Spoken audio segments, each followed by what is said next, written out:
You didn't interrupt. You didn't correct. You didn't explain. You just looked. You just waited. You just held your posture. And the entire dynamic changed.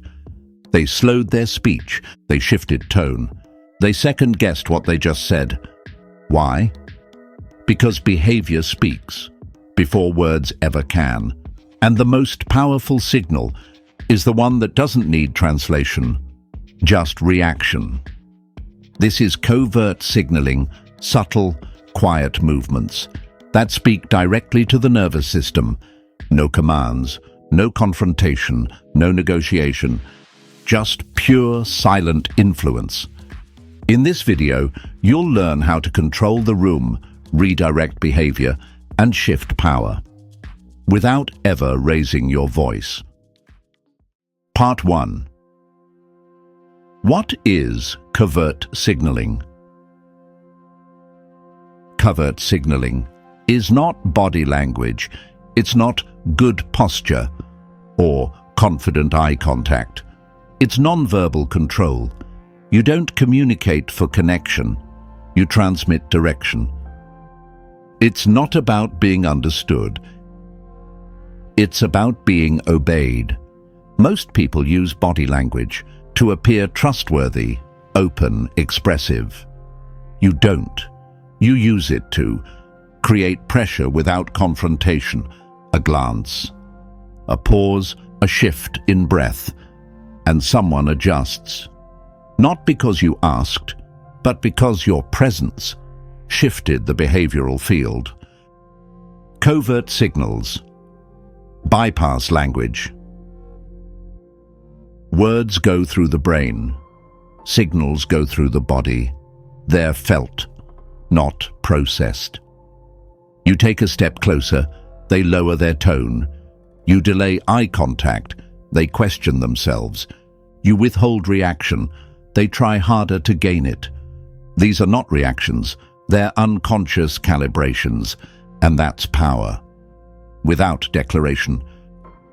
The goal is not clarity. It's effect. Covert signaling is not about sending the right message. It's about creating the right shift. You're not here to be understood. You're here to be felt, on a level they can't explain and can't ignore. You move once, they adjust twice, and they'll never know. Why? Part 2. Why words create resistance, but signals create adjustment. Words trigger thought. Signals trigger instinct. And in a power dynamic, instinct always moves faster than logic. Words activate defense mode. When you speak, they analyze, they interpret, they judge, they push back. Even if your tone is calm, the brain still asks, what's their angle? Are they trying to control me? Should I trust this? Now you're not influencing, you're negotiating. But signals bypass all that. Signals don't ask for permission. They bypass the gatekeeper. You hold eye contact. They lower their voice. You remain still. They stop fidgeting. You pause instead of answering. They recalibrate their tone. No analysis, just adjustment, because the body doesn't debate signal, it responds. The nervous system reacts before thought. Before they decide what something means, they've already reacted to how it felt, and covert signals are crafted to trigger specific behavioral shifts: pressure, arrow, compliance, stillness, de-escalation, delay, uncertainty, distance, curiosity. You don't explain, you don't justify, you just hold position, and their system does the work. Language creates options. Signal creates direction. Words make people think. Signals make people move. And the more your signals align, your eyes, breath, posture, timing, the more predictable their adjustment becomes. They don't know they're following, but they are. Not because you spoke well, because you signaled clearly. This is the power of covert control. No resistance, no defense, no negotiation, just reflexive compliance to energy that feels stronger than theirs. Part 3. The 4 primary channels of covert control. You don't need words to lead the room. You just need the right signals, sent through the right channels with absolute precision. Here are the 4 main systems of silent control. 1. Eye placement. The direction sets the frame. You don't stare, you don't avoid, you choose. A slow look, a neutral hold, then shift. Used correctly, eye placement does 3 things: interrupts energy, creates social gravity, signals unspoken feedback. You don't have to say you're out of line. Just look, hold, release. They'll feel it. 2. Tempo shift, control through speed. Most people match the energy of the room. You don't. You reset the tempo. They speak fast, you slow down. They press, you pause. They expect reaction, you delay. You're not resisting. You're slowing the game down until everyone's rhythm collapses into yours. Tempo is dominance, and silence equals tempo control. 3-point proximity framing, control through distance. You don't need to posture, you don't need to move forward. Just position intentionally. You stand without tension. You move with clarity. You don't back away unnecessarily. Distance sets context. Too close equals pressure. Too far equals detachment. The right distance equals tension field. They will start to reframe themselves based on how you claim space. You didn't say a word, but you just defined the boundary. 4. Non-response delay, control through restraint. You don't respond instantly. You let the silence do the first move. Someone challenges you. You pause. Someone expects approval. You wait. Someone overshares. You hold still. Delay is not indecision. It's design. Because when you wait, they fill the space. They expose more. They recalibrate. And now, you didn't just answer. You shifted the room. When all 4 align, your eyes set the frame. Your tempo controls pace. Your space controls tension. Your silence creates pressure. Now the room isn't reacting to what you say. It's responding to how you exist. This is covert control in motion. Part 4. How to layer signals for maximum impact. One signal can shift a moment, but layered signals shift the entire frame. You're not just reacting, you're composing. Every glance, every pause, every movement dash, intentional, aligned, cumulative. 1. Align signals to a single frame. What breaks covert control is contradiction.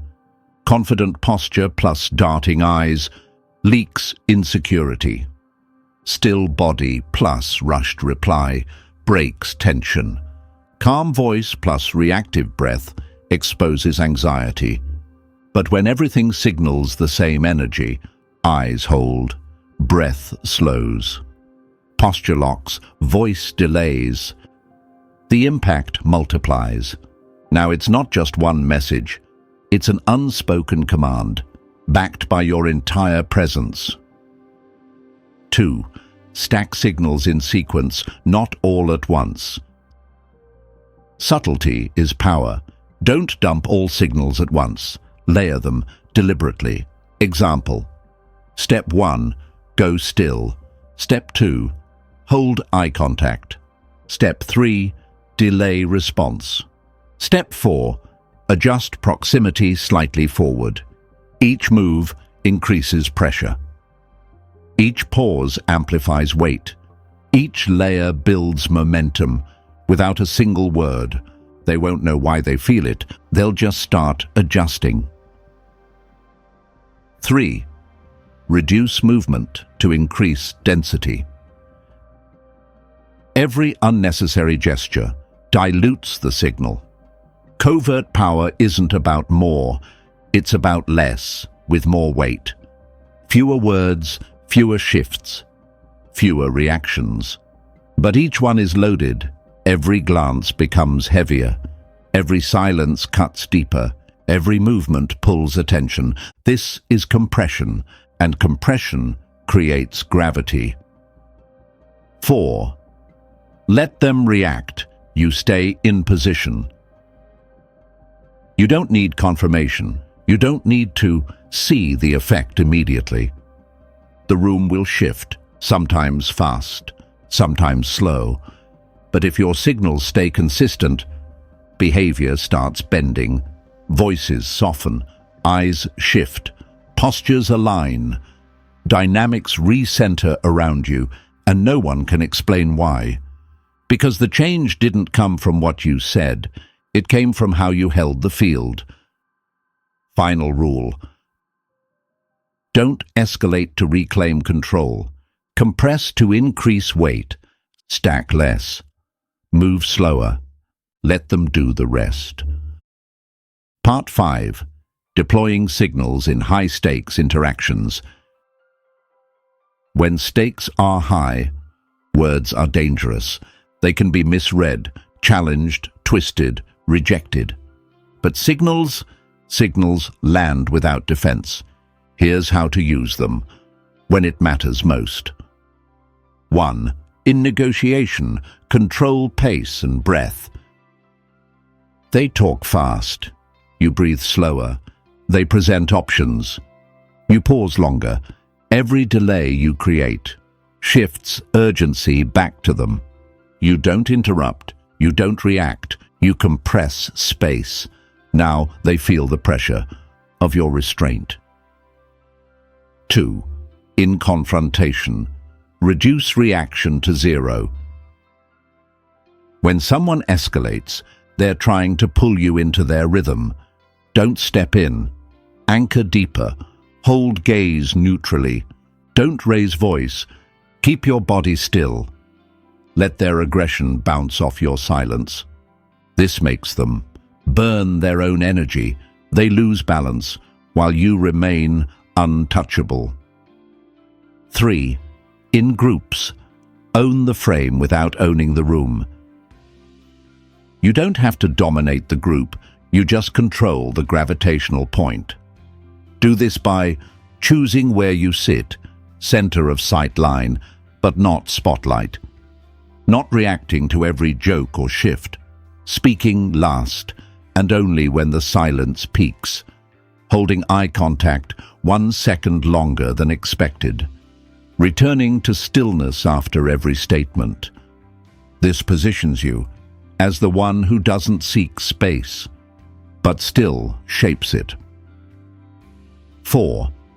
In intimate moments, use restraint as influence. Sometimes influence isn't about force, it's about non-availability.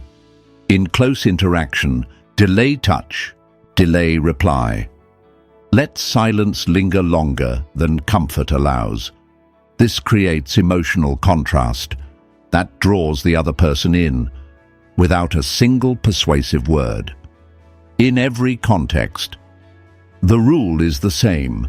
Resist the impulse to signal approval, send presence instead, and let behavior adjust accordingly. Final CTA. You didn't explain, you didn't interrupt, you didn't insist, you just moved a little slower, held still a little longer, looked a little deeper. And the room adjusted.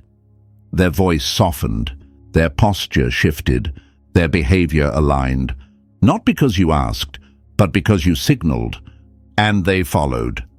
This is covert signaling. No commands, no confrontation, no pressure, just silent structure, delivered through presence, felt through instinct, processed through action. You don't need to dominate the room.